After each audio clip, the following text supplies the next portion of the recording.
కరీంనగర్ స్టేడియంలో BRS party ఆధ్వర్యంలో నిర్వహిస్తున్నటువంటి యువ సంగ్రామ సదస్సుకు సర్వం సిద్ధమైంది. మరికొద్ది సేపట్లోనే ఈ సభ ప్రారంభం కానుంది. అయితే ఈ సభను బీఆర్ఎస్ పార్టీ ఏదైతే రాష్ట్రంలో నిరుద్యోగులకు ఉద్యోగాలు కల్పించాలనే ఉద్దేశంతో ఈ సభ నిర్వహిస్తున్నారు. ఈ నేపథ్యంలోనే ఇటు బీఆర్ఎస్ పార్టీ నాయకులకు సంబంధించినని అటు మా ఎమ్మెల్యే సబితా ఇంద్రారెడ్డిని కావచ్చు, అరే ఆర్ఎస్ ప్రవీణ్ కుమార్ కావచ్చు, ఇప్పటికే పోలీసులు హౌస్ అరెస్ట్ చేశారు. ఈ సభలో పాల్గొనకుండా వాళ్ళని ఎక్కడికక్కడ హౌస్ అరెస్ట్ చేసిన పరిస్థితి కనిపిస్తుంది. అయితే ఇదే అంశంపై మనతో పాటు మాట్లాడడానికి మాజీ ఎమ్మెల్యే మంచిరెడ్డి కిషన్ రెడ్డి గారు ఉన్నారు. వాటితో మాట్లాడదాం. సార్ చూడండి, ఈరోజు మీరు నిరుద్యోగుల సమస్యలపై ఒక సభను ఏర్పాటు చేశారు.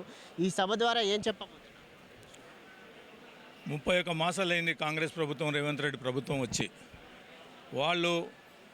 వాళ్ళ యొక్క మేనిఫెస్టోలో యువకులకు ఏం చేస్తామని, నిరుద్యోగులకు ఏం చేస్తామని ఒక డిక్లరేషన్ ఇవ్వడం జరిగింది. ఆ డిక్లరేషన్లో 32 హామీలు యువకులకు, ముఖ్యంగా యువతకు, అదేవిధంగా నిరుద్యోగులకు వాళ్ళందరికీ ఇవ్వడం జరిగింది. కానీ అందులో 32లో ఒక్కటి కూడా వాళ్ళకి ఇంతవరకు చేయనటువంటి పరిస్థితి. గతంలో కేసీఆర్ గారి నాయకత్వంలో ఆ ప్రభుత్వం, బీఆర్ఎస్ ప్రభుత్వంలోనే వాళ్లకు జాబ్స్ ఆనాడు క్రియేట్ చేయడం జరిగింది. అదేవిధంగా మొత్తం టోటల్గా ఎగ్జామ్స్ రాపియడం జరిగింది, రిజల్ట్స్ తెచ్చేయడం జరిగింది, ఫైనల్ కూడా చేయడం జరిగింది. ఆ తర్వాత నోటిఫికేషన్ వచ్చిన తర్వాత అరిగిపోయింది, వాళ్ళకి ఇవ్వలేని పరిస్థితి వచ్చింది.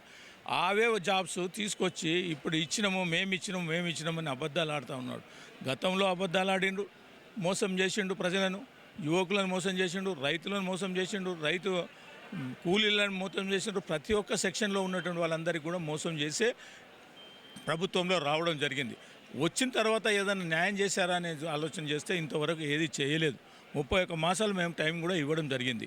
ఇలా ముఖ్యంగా ప్రతి దగ్గర రీఎంబర్స్మెంట్ స్టూడెంట్స్ కానీ, అదేవిధంగా యువతకు కానీ, నిరుద్యోగులకు కానీ ఏది కూడా ఇవ్వనటువంటి పరిస్థితిలో ఇవాళ అగ్రహోషాలతో ఉన్నటువంటి యువకులు, ముఖ్యులు అందరూ కూడా ఉన్నారు. కాబట్టి మేము 31 మాసాలు ప్రభుత్వం హామీ ఇచ్చిందాక చేయలేదు. కాబట్టి ఇది జ్ఞాపకం చేస్తూ ఈ సంగ్రామ సభ మేము రేపు రాబో కాలంలో ఏం చేస్తామనేది చెప్పడం జరుగుతుంది.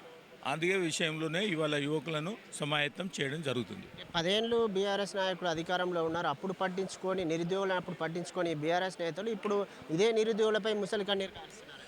ఆనాడు పట్టించుకోలేదని ఎక్కడ లేదండి. జాబ్స్ మనం ఇవ్వడం జరిగింది. ఎన్ని జాబ్లు ఇచ్చామనేది నోటిఫికేషన్లో ఉన్నాయి, అన్నీ కూడా ఇవ్వడం జరిగింది, రిక్రూట్ చేయడం జరిగింది, చెప్పడం జరిగింది. లాస్ట్ మూమెంట్లో 1,00,000 ఉంటే 60,000 మందికి ప్రొసీడింగ్స్ కూడా రావడం జరిగింది. ఫైనల్ చేసిన తర్వాత ఆ యొక్క అడ్వాంటేజ్ వాళ్ళు తీసుకొని మేము చేసినామని అబద్ధం ఆడడం కరెక్ట్ కాదు. ఇవాళ యువకులకు కానీ, నిరుద్యోగులకు కానీ అందరికీ తెలుసు వాస్తవాలు ఏందనేది, వాళ్ళు గుర్తించారు. కాబట్టి ఇవాళ ఖచ్చితంగా వాళ్ళు ఏది హామీ రేవంత్ రెడ్డి ఆనాడు అశోక్ నగర్లో కానీ, దిల్సుఖ్ నగర్లో కానీ, ఇంకో దగ్గర కానీ ఈడ ప్రియాంక గాంధీని పిలిచి డిక్లరేషన్ ఇచ్చినటువంటి ఏవైతే హామీలు ఉన్నాయో అవి ఒక్కటి కూడా నెరవేర్చలేదు. కాబట్టి అది జ్ఞాపకం చేయడానికే ఈ సభ ఇక్కడ పెట్టడం జరుగుతుంది. యువ సంగ్రామ సదస్సుకు ఆల్రెడీ హైకోర్టు ద్వారా పర్మిషన్ తీసుకున్నారు. అయినా మీ రాష్ట్ర నాయకులని అక్కడికక్కడ అరెస్ట్ చేసి నిర్బంధం చేశారు. అరెస్ట్ కాదు, క్రియేషన్ చేయాలనేది. ఎవరైతే యువకులు వస్తారో, లేకపోతే నిరుద్యోగులు ఉన్నటువంటి యువకులు ఎవరైతే ఉన్నారో వాళ్ళని భయభ్రాంతులను చేస్తే వీళ్ళనే చేసారు, ఇక మమ్మల్ని కూడా చేస్తారో ఏమైనా భయభ్రాంతులు చేసి సభను ఇవాళ సక్సెస్ కాకుండా ఎన్ని తీర్ల ఆలోచన చేశారు. 18 రోజులు మేము లెటర్ పెట్టి, నా లెటర్ మీదనే నా పేరు మీదనే పెట్టడం జరిగింది. ఇవాళ ఇస్తున్నాం, రేపు ఇస్తున్నాము, ఎల్లుండి ఇస్తున్నాం అని చెప్పి ఆఖరికి నిన్నటి వరకు ఇవ్వకపోతే నిన్న మేము హైకోర్టుకు పోయి తెచ్చుకోవడం జరిగింది. దాని తర్వాత ఇవాళ ప్రొద్దున 7:30కి తెచ్చి నాకు ఇవ్వడం జరుగుతుంది. బీఆర్ఎస్ నాయకులు అమాయకులైన నిరుద్యోగులను రెచ్చగొట్టి వారి చదువుని దృష్టి మళ్లించి ఏదో వీళ్ళను విధ్వంసం సృష్టించాలని ఒక్కనాడు కూడా మేము రెచ్చగొట్టింది పాపన పోలేదు. లేకపోతే వాళ్ళను మేము ఎక్కడ మోసపూరితమైన మాటలు చెప్పడం లేదు, ఏది లేదు. కాంగ్రెస్ ప్రభుత్వం చెప్పిన మాటలు చేయలేదు. కాబట్టి ఇవాళ మేము గుర్తించడానికి ప్రతిపక్షంగా మా యాక్ట్ మేము చేయడం జరుగుతున్నది. ఏదైతే ఎన్నికల మేనిఫెస్టోలో ప్రకటించిన ఉద్యోగాలను భర్తీ చేయాలని మాత్రమే మేము డిమాండ్ చేస్తున్నామని చెప్తున్నారు.